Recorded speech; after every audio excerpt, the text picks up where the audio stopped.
Thank you very much indeed, everybody. A huge welcome to our students that have attended here this afternoon. Thanks a million for giving up your valuable time this afternoon.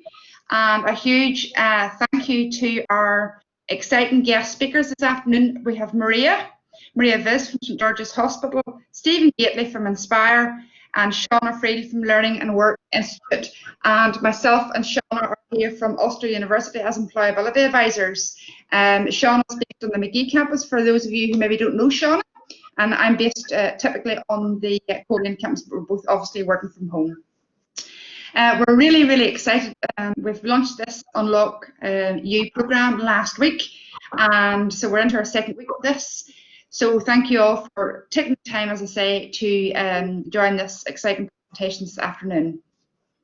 Just a few sort of house rules, if you don't mind, please, in terms of online etiquette. Students, you'll be muted throughout the webinar. There is a chat function at the bottom right-hand corner of your screen. Please feel free to type in any question along your journey today. And Shauna will pick this up, or myself, and bring this forward to your guest speakers.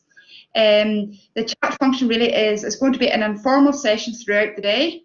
Our guest speakers, as Shauna has alluded there, are being recorded. However, when you go out into the breakout rooms, it won't be recorded. Okay, that's the function of Collab and the platform that we use. Our breakout sessions will last approximately 10 to 15 minutes. Shauna will forewarn you 2 minutes before the end so that we can wrap up pretty much, because obviously we're going to be rotating the guest speakers into different rooms. So we're going to be rotating their facilities today. Should any participant on the panel here today have any additional support requirements, please feel free to add it to that facility, and myself or Shauna will pick up on that. Okay. So I think without any further ado, we will move on, and I'm going to introduce you, as I say, to Maria Viz from St George's Hospital. Now, and the platform is basically, they are going to, our guest speakers are going to either present or this informal discussion. That is the way we have decided to run this networking, and Maria has very kindly decided to share her story in a conversational format.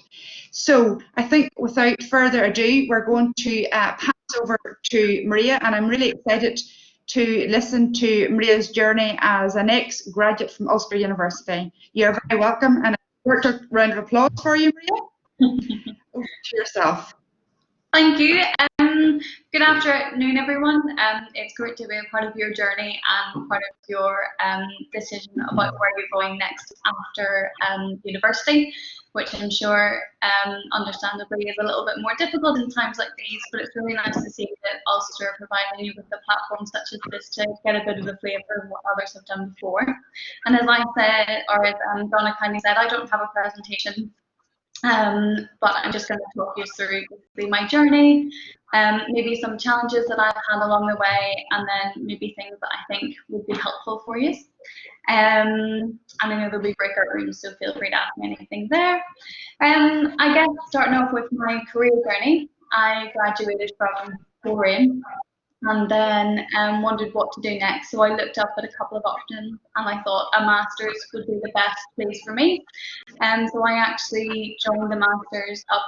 It was in McGee. It's now back in Coleraine. It's the Applied Psychology and Therapies Masters with the Psychological Wellbeing Practitioners course attached to it.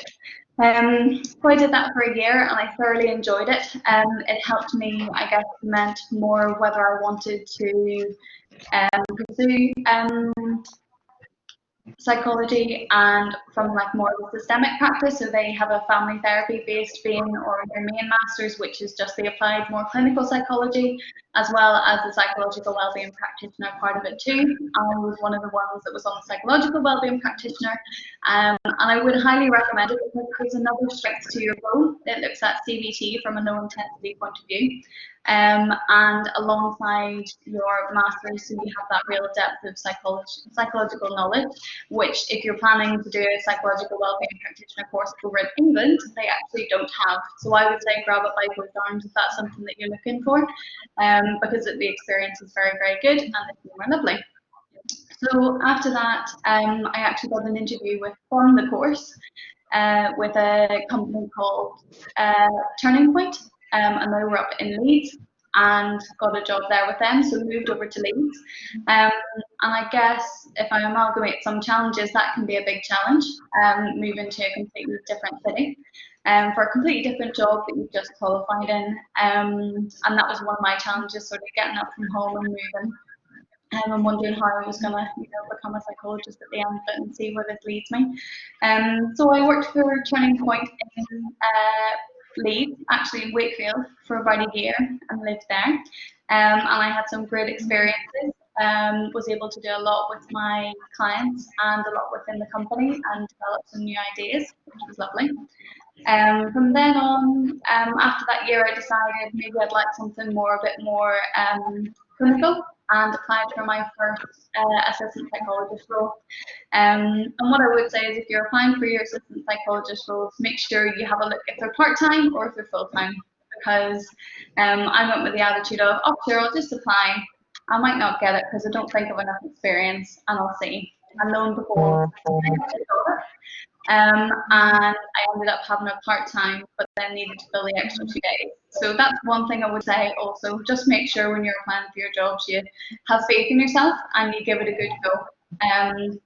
But I was very fortunate to get that job part-time in the community service in Hackney Hospital.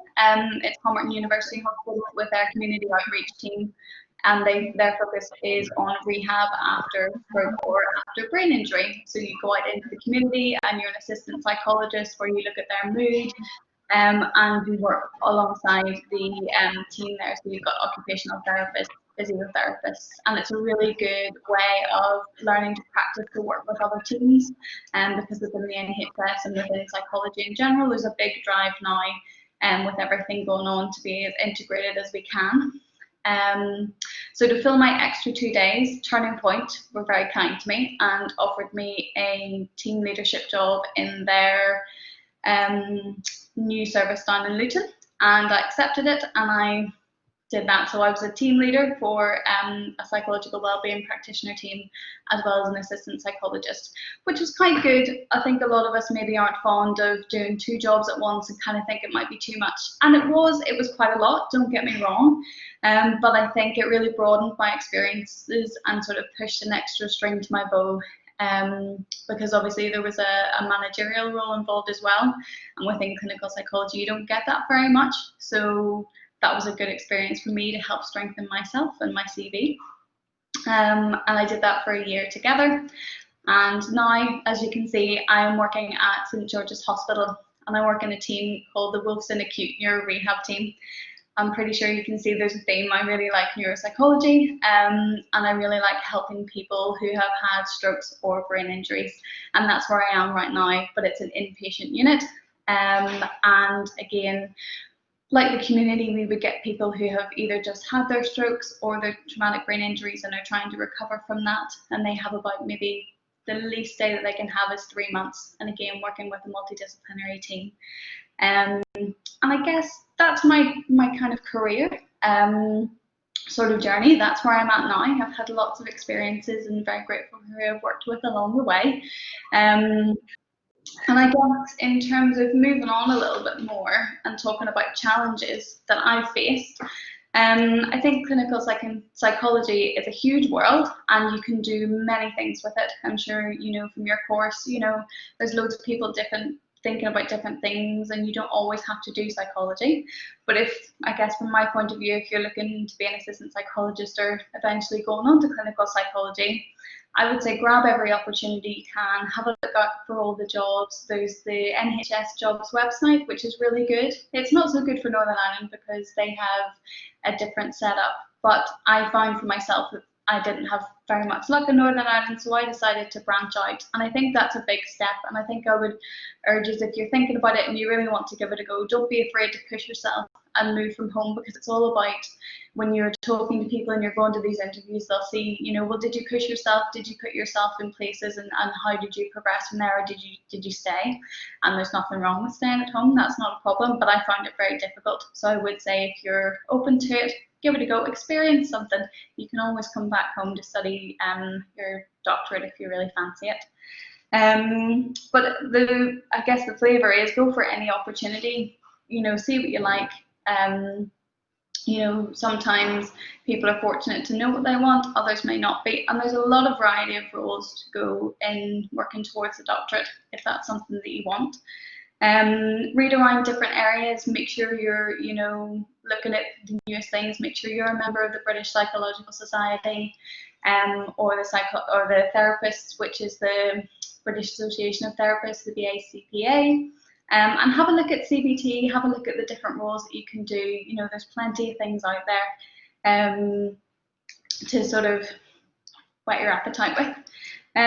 But one thing I would say is never be afraid to go for an interview. Give it a good go. Even if you don't have the experience, you're bound to have had some experience or some knowledge you've gleaned from your psychology degree or from things that you've done in different jobs that you can apply yourself and really show your interview panel that, yes, okay, you might not have had the experience, but you can change it around and you can show them that you're willing by looking at other examples that might be helpful to show off your skills and your experiences. So don't shy away from it. Just because you haven't got the experience doesn't mean you're not necessarily the best person to go for it. And I guess if we're thinking about that big old word of the clinical doctorate, I have applied twice, and my first interview was this year, and it was very different because I had it on Zoom, a bit like we're doing now, and that was a different experience. But I would say make sure you have some experience before you apply. Don't be worrying about is it too late to apply? Am I not going to be as good as someone else? Just get all the experience that you can and really work towards it. And always reflect when you're applying and you're thinking, where can you go from here? And a differing experience is good. And I guess it doesn't really matter if you have all research or if you have all clinical or you have a bit of both. And the courses are looking for a wide variety of people. So give it a good go. How am I doing for time, Donna? I would say another minute. If we could wrap that up, that would be fantastic. Thank you very much. So I guess in essence, my tips would be grab all you can. Don't be afraid to sell yourself, and think outside the box. And career in psychology is quite competitive, especially if you want to be an assistant psychologist or later on a clinical psychologist. But remember, you're really in competition with yourself and you're trying to better yourself, because everybody will be going for the same thing, but you're different. And make sure you show your skills and don't be afraid to shine. So thank you very much for listening to me, and I hope that was helpful. Thank you so much. That was excellent, Maria. Thank you kindly. I really, really appreciate that. Honestly, it's really, really good. Thank you.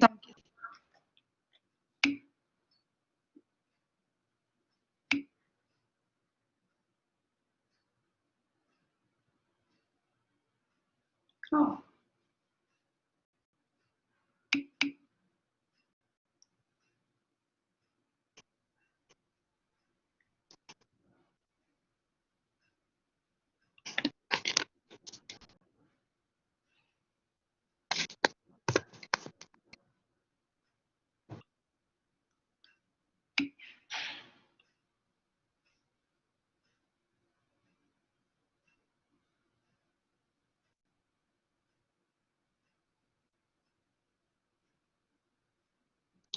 Will I just go when I'm ready here, or?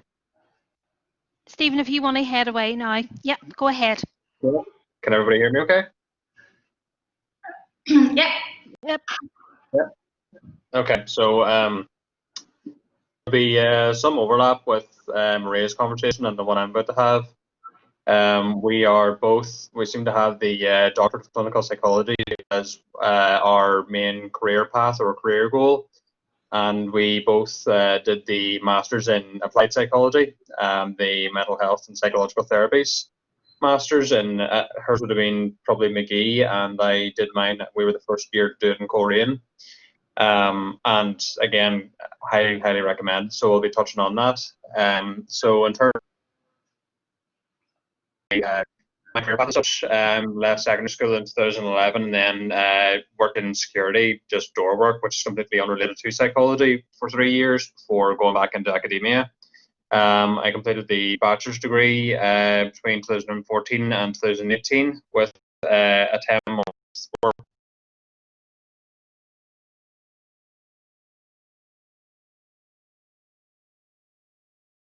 within the university itself as a classic.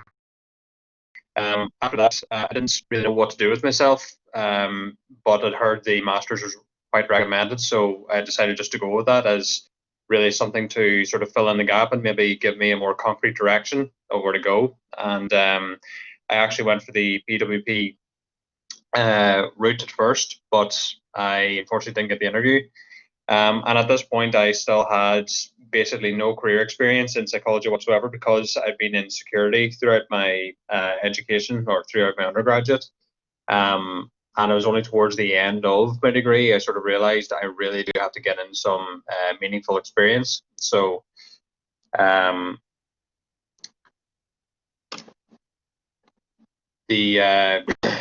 touch on the Masters first. So I didn't get the interview for the psychological wellbeing practitioner route, and a lot of that is just part due to myself putting in a very bad interview performance. But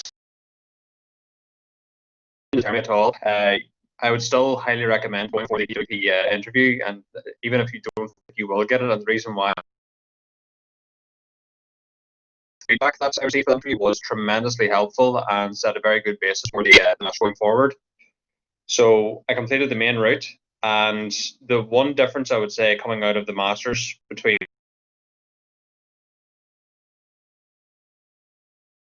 compared to coming out of the undergraduate was how I would actually go in and treat someone or their sort of setting, whereas when I finished the Masters, I was a lot more confident in what sort of therapy I would employ, what sort of style of therapy I would use, how to approach individuals, how to do comprehensive risk assessments and case formulations, much more reflective writing, and just different techniques or tools in your sort of therapeutic repertoire that you can use with all of your patients or all the people you treat. And you also do get experience on camera. As you can see, there's a picture of myself and then one of the other people in the recording rooms in Korean. So that was highly beneficial, and we even touched on, as I say, there are difficult topics such as suicide and post-traumatic stress disorder.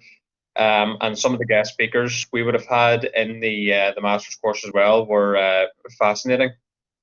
So again, would highly recommend that, even if you're not sure exactly where you want to go. It doesn't hinder you in any sort of way, and the preparation that you go through on the master's course as well, in terms of your developing your interview skills, that can be applied to so many different job routes that you can go into. And in terms of how I actually got onto the career ladder, during the master's, I applied to be a volunteer with Wellbeing, and I was successful in essentially getting into volunteer in a place called Seals Close, which is one of the international health schemes of the alumni. And in all honesty, even though I completed 8 months of volunteering there, they only maybe had me in about 3 to 4 times for an hour each, just getting in to know everybody. It was very limited just because of the nature of volunteering. It just takes so long to get things up and going. So I only had 3 or 4 hours experience, even though it says I had 8 months experience as a volunteer. So whenever I went to apply with Mulhern Close, I was going in there saying, yes, I have 6 months experience, but I was still very sort of wet behind the ears. Yeah, absolutely. I 100% recommend volunteering as a route of gaining experience. If you cannot find relevant experience in paid work, it's a necessity to have experience, and that's where my main fear was when I was going out of my undergraduate. Was where do I go from here? Because even if you go to apply for the likes of an assistant psychologist post, you'll find that 6 months experience is mandatory. You can't just get away with having academic credentials. So volunteering does confer your eligibility for those posts. And like I said, it conferred my eligibility for securing an interview or being shortlisted for support worker within Mulhern Close. From that, then I successfully landed a post as a support worker. And as it says there in the slide, it's sorry, maybe I have to go on one further. Yeah, so as it says in this slide, it's very intensive work if you're not used to or don't have any idea about going into support work. Especially in the scheme that I'm in, we're working with people with learning disabilities and they're very, very complex needs. So that it's the full works. It's going in and making sure that all their needs are met in terms of feeding, having to do thickening with foods, having to apply creams, report incidents, help with their sort of balance and gait, and help with personal care, help with all sorts. So it's 13-hour shifts, and again, you're quite busy. The only thing I would have said about that is I didn't get to really use anything that I learned in psychology. It's not as applicable, but it's still classed as relevant experience because you're still working with people who would have. I mean, I was working with a service user who uses a visual schedule due to his diagnosis with autism.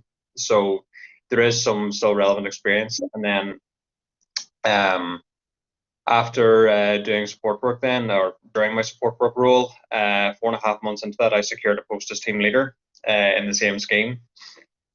This is the post that I'm currently in. I've been in post now for about 7 months. I manage a team of about 11 staff members on a daily basis, and then 8 staff members I act as the line manager for, so doing the likes of their supervisions if they come to me with any issues. And I have had, so you do have some staff members coming to you with different issues that they're experiencing in terms of their own mental health, especially given the current lockdown situation, that you have to be extremely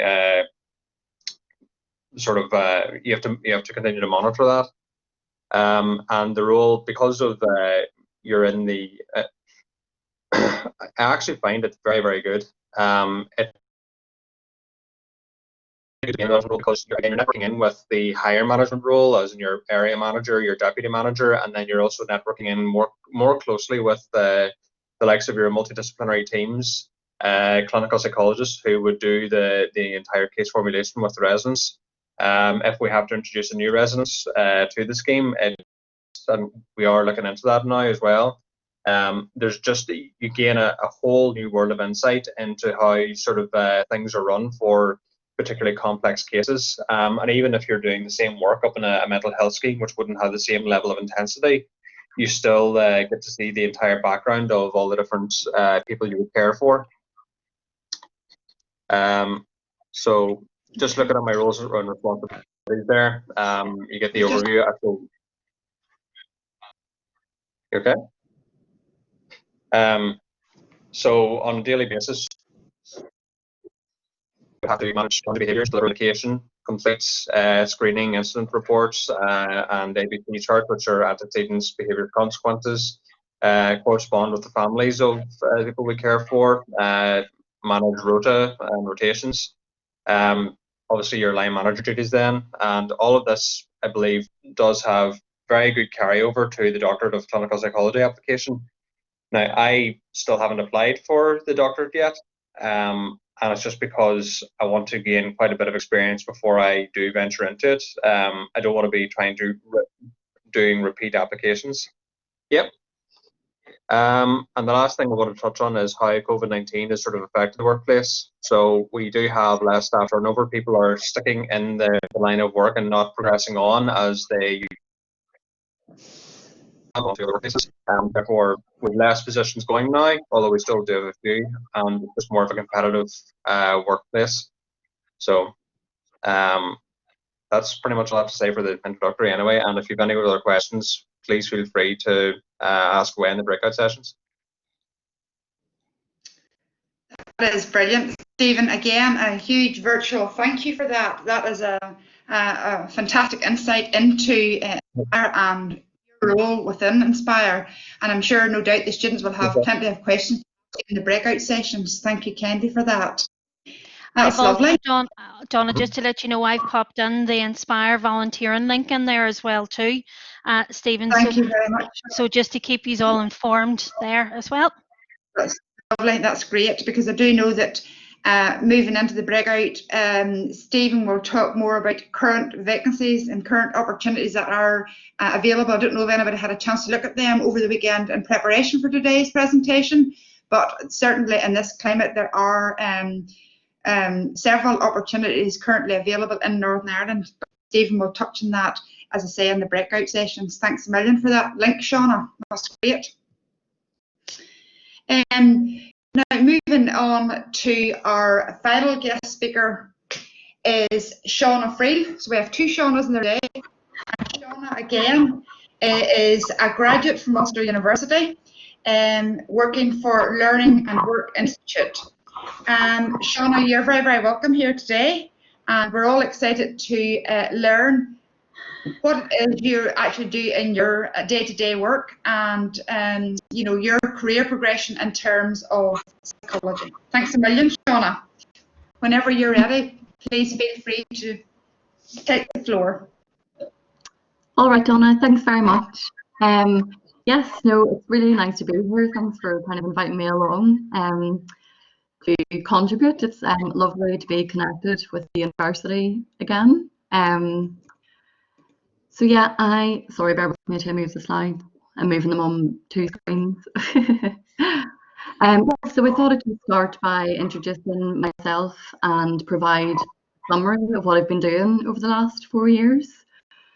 I think I'm coming at this with a slightly different angle to Maria and Stephen, as I've kind of not gone down the clinical psychology route. So it'll be interesting to see what you make of a different route. Yeah, so I graduated from Ulster with a degree in psychology back in 2016, which both feels like yesterday and also a long time ago. I think the slides disappeared, did they? I'll get them back up now on the screen, just bear with us. No worries. Yeah, so basically since then I've held a number of research roles in different sectors, both in Northern Ireland and over the last 2 years in London. So I'll just provide a brief rundown of these roles to give you an idea of the opportunities that I found since graduating. So yeah, I've said that I've graduated. So yeah, during my placement year, I worked as a research assistant in the School of Psychology. So I was basically running lab experiments in the area of social psychology and using the IRAP assessment. I don't know how many of you will have used that over the last couple of years as part of the degree. So yeah, I spent that year doing recruitment for research studies and completing literature reviews to help basically the lecturers make decisions about research they were going to do that year. Alongside that, I had a part-time role at Queen's University in the School of Social Work, whereby I completed longitudinal interviews with young people who were in the care system in Northern Ireland. So that part-time role I kind of completed over like 2 years. So I basically left the degree with some experience in research, which is what I wanted to get across there. Soon after graduating, I started a PhD in psychology. So I started that in September and I left in the December, which I will come on to soon.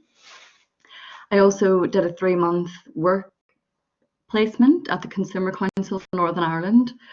So that was one of the Santander internships. I think that's a partnership with Santander and organisations across the UK. So I found that through Ulster as well. So after that, then I worked as a statistical officer at the Northern Ireland Statistics and Research Agency, doing survey development for the Department for Communities. So I was there for about 9 months. And then I saw the post of researcher at Learning and Work, which I applied for and successfully got. So off I went to London, thinking that was going to be for like a year, and now it's 2.5 years later. So I thought I would just share a bit about what that researcher is on the next slide. Yes, so I currently work as a researcher at the Learning and Work Institute. So it's a wide-ranging role, but I suppose my biggest responsibility is to design and deliver research projects in the area of employment policy and kind of learning policy. So if you think of anything to do with kind of further education, college, we're doing all the work at the moment about the labour market in the context of COVID and lockdown and all of the implications that's going to have on the labour market. So I basically work across a number of research projects, applying qualitative and quantitative research methods. So most recently, I've been doing some research about how to best support young people from disadvantaged backgrounds to enter into employment. I'm also involved in a number of evaluations of national and local employment programmes. So the most recent one there you can see was tackling multiple disadvantage.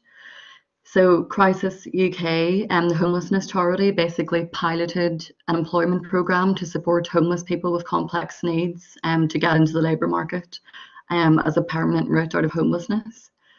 So my organisation was commissioned to evaluate that project, and what that meant was conducting frontline research with employment coaches as well as the individuals who were accessing services from Crisis.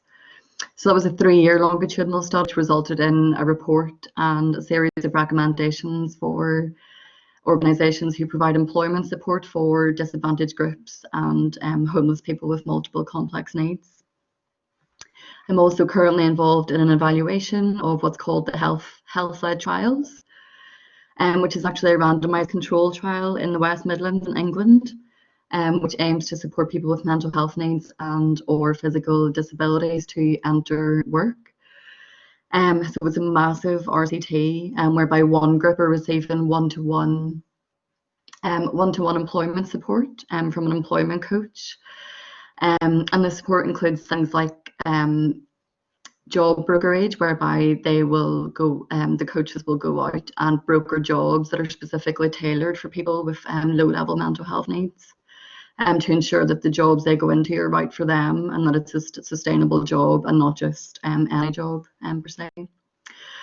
So that's an idea of some of the research projects that I'm involved in. I could probably go on and tell you about loads more, but I think I'll stop there. Another key part of my job is just this term dissemination. So it's not just about doing the research, but it's about using those research findings to kind of influence policy and practice. And what that means in practice is using kind of evidence and research findings to create resources that can be actually used on the ground by organisations, training providers, employment support providers, things like that. So just put an example on the slide there. Another key part is kind of going along to conferences and events and networking with other people in the sector to disseminate your research findings. And that's all to make sure basically that you're not just doing research, but you're actually using it to make a difference. So that's my job at the moment. I've been there for 2.5 years and it's been a massive learning experience. So I've pulled out just a few lessons that I've personally learned over the last few years that I thought was worth sharing this afternoon. It's not exhaustive. I think we can have this conversation for hours and hours, but I've just picked out some key things that I've taken away. And I think one of the main takeaways I have about Ulster University and the degree itself is just about how versatile the degree actually is. You know, the 100 graduates that graduated in the same year as me and every year afterwards, and many of you who are here today will be planning to go down very different routes. Just as Stephen and Maria outlined, you can pursue the kind of clinical psychology route or go into the psychological support facing roles. But outside of that, I feel like this degree can take you basically anywhere you want to go. So I just thought that was really important to acknowledge, and I think everyone who does this degree should appreciate that and the kind of range of transferable skills that you have in addition to completing your degree.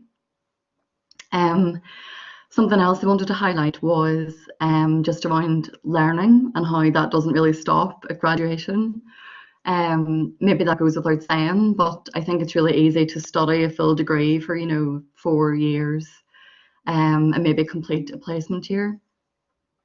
To then graduate, to think that most of your learning and development has been completed. But what I found is that as I went into the world of work, is that the degree in psychology provides such a great foundation for your career. But moving to London and working for a very fast-paced organisation, I feel like the learning and development has only, I suppose, ramped up. And I've had to learn and apply many new skills across many different aspects of my role.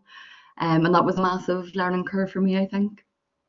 I think when I joined Learning and Work, I imagined I would be just doing research.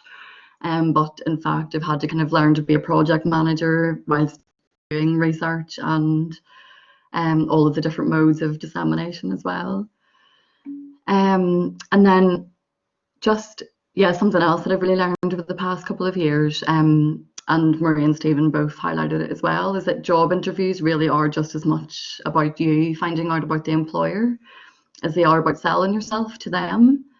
So I think I would just encourage everyone to use interviews as an opportunity to get to know the employer and the culture, and also the benefits to you as an employee. After all, you will be spending a good proportion of your time there.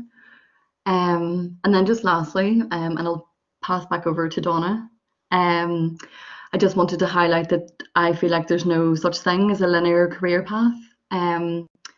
Just to use a PhD example, I started that PhD in the same year that I graduated, and that was a fantastic opportunity to have, and I felt like it was the right thing to do at the time. But after a few months, I realised that I wanted just to experience something in my early 20s, and it wasn't the right time for me to study for another 4 years. So I think I made the right decision at that point to kind of move on to something else, and I just wanted to use that example as to highlight that it's entirely okay to kind of change your mind, to move jobs, or to kind of take a career path that suits you as you embark on your career over the next couple of months. And yeah, I think that was all I really wanted to highlight this afternoon. Probably not the most widely interesting career story, but I think it's, everyone has a different experience, and I think that's important to highlight as well. And I look forward to talking more in the breakout sessions. Thanks very much again. That is lovely. Shauna, thank you very much. And on that note of no linear career path, absolutely couldn't agree more. It's a very key message that we've got to instill in our soon to graduates and those that are graduating this year, and students in first and second who's joined us today. Absolutely very, very useful. I think it goes without saying a huge congratulations to our 3 presenters.